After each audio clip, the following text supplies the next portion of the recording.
I'm speaking with Dr. Saeed Agari, who in the late spring went to Haiti. Good afternoon. Good afternoon. So you went at the end of March to Haiti? Yes, we did, with an Haitian group named Light Path for Haiti,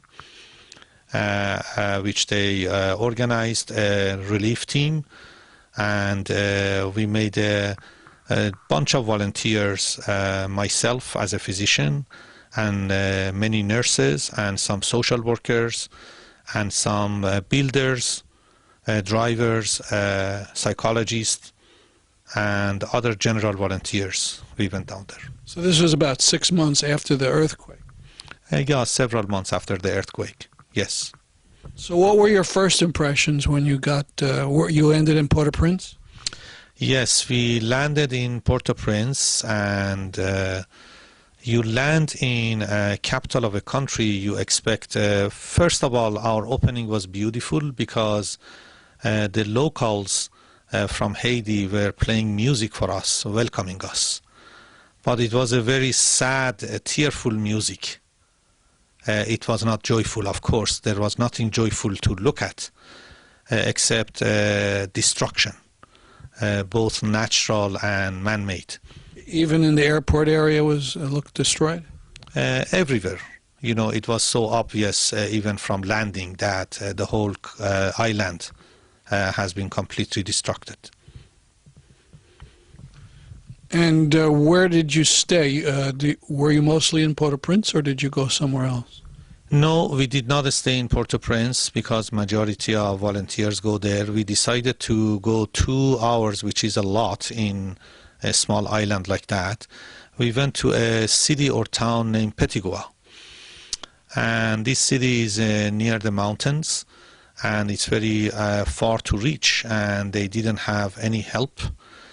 The only hospital of the city was without any doctor. One volunteer doctor was coming one Tuesday a week in the morning only, and no clinic. The schools were destroyed. Roads. So this was 2 hours away from Port-au-Prince, and still the earthquake destroyed this? Oh yes. The split in the road, split in the bridges, the water overflowing on the farm, little farms that it was remnant, and complete disaster. No electricity, no water, no garbage picking, and poverty in the extreme of I had never seen in my life. Who was running the show? Was it the local Haitian government or the United Nations, or what? Well, there are two different ways of looking at that. When we landed into Port-au-Prince, we saw the American Humvees and military presence everywhere, and we saw the United Nations with their white armors everywhere, in the markets and whatnot. That was the first thing to be noticed.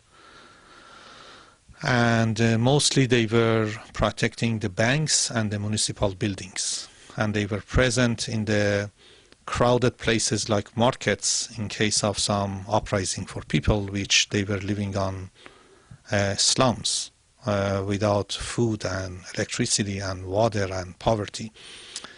But in Petit-Goâ was quite different. There was no show even to show. There was no what? No show. People have no food, and there is no one even to help them. Once in a while, some Canadians come over there and they distribute some foods. Once in a while, some small NGOs come and distribute some food.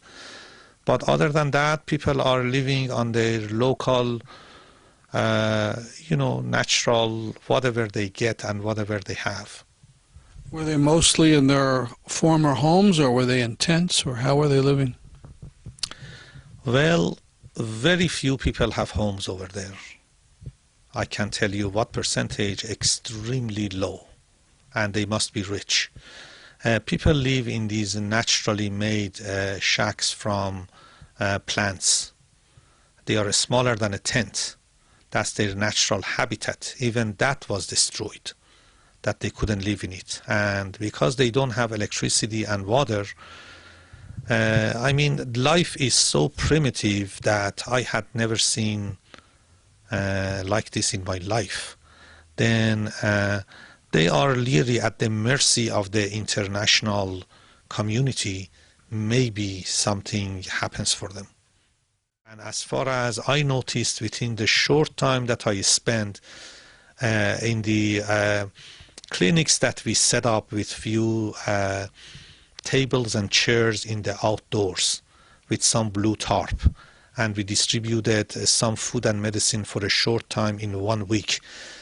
But the plan should be so magnificent and huge and big that I don't believe that there is such a solid plan for these people. We just read cholera is a big problem. In the space of a few days, about 160 people died in Haiti. Those numbers increased to 200, but as we know, these are just the formal numbers. The actual numbers, in reality of the medicine, you have to make them 10 times bigger at least.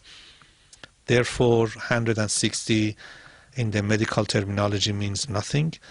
But having stagnant water and not having running water, no electricity, and being poor and being weak and having low immune system, the waterborne diseases and the airborne diseases and the small places that people jam together in small tents, if they have it, I am not surprised that cholera is going to spread. Now, how did you communicate with the people? What is the language that they speak? I forget the name of it. Creole. I was fortunate to have 7 or 8 or 9 nurses, and they all were fluent in Creole as well as English, and they were phenomenal. They were working with me like 24/7, and they were just translating for me. And some of the medical language is international sign language. I look at the face of a patient, I know they are in pain. I know they are hungry. I look at their skin, I know what kind of disease they have. I look at their abdomen, I know what kind of problem is inside. I listen to their lungs, I understand a lot of things even without asking them one question. And if I did have questions, these wonderful nurses, they helped me out. I understand you tried to go back to Haiti. Yes, we were supposed to leave November 6th in 2 weeks, but unfortunately because of the elections and the clashes that happens between the military and the United Nations and the people, they postponed this trip to March. Dr. Agari, you've seen some miserable conditions in Gaza. How would you compare Haiti to Gaza? Well, it's beyond belief. In Gaza, I saw people that they were all fighters. They lived like heroes, men, women, children.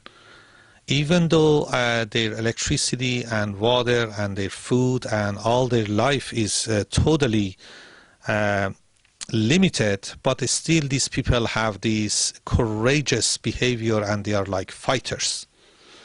And they want the international community to, join them.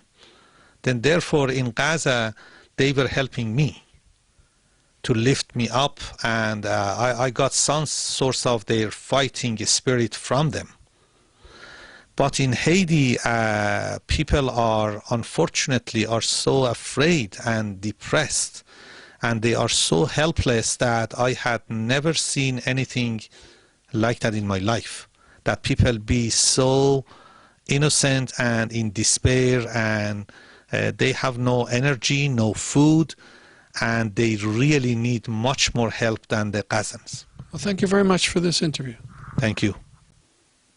Over 900 people have died recently in Haiti from cholera. Cholera is a disease from bad drinking water. 10 months after the earthquake, the water system is still a mess. Here's a question. How much U.S. reconstruction aid has gotten to Haiti in those 10 months? Answer, a measly $120 million. And that only in the last couple weeks. What is that? 1 or 2 hours of the Iraq and Afghanistan war? To me, Haiti is Obama's Katrina.